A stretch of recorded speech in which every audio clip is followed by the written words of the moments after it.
রবীন্দ্রনাথ দত্তের লেখা কোন দেশে? কোন দেশেতে তরুলতা সকল দেশের চারিতে শ্যামলা।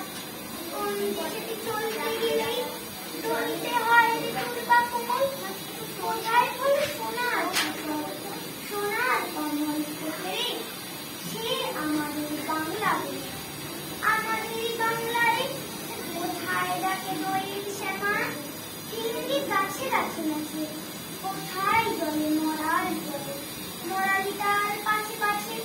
বাবুই কোথা বাসা করে, চাতক বাড়ি যাচ্ছে রে, সে আমাদের বাংলাদেশ। আমাদের বাংলারে সমর্ণে কষি আকুল করে তোলে প্রাণ। কোথায় গেলে শুনতে পাবো বাউল সুরে মধুর গান?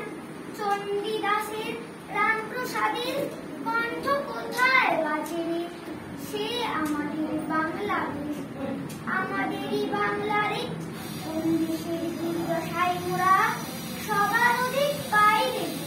কোন দেশের গৌরবের কথায় বেড়ে ওঠে মোদের পিতৃপিতামহের চরণ ধুলি কোথায়, সে আমাদের বাংলা। চরণ ধুলি কোথায় রে?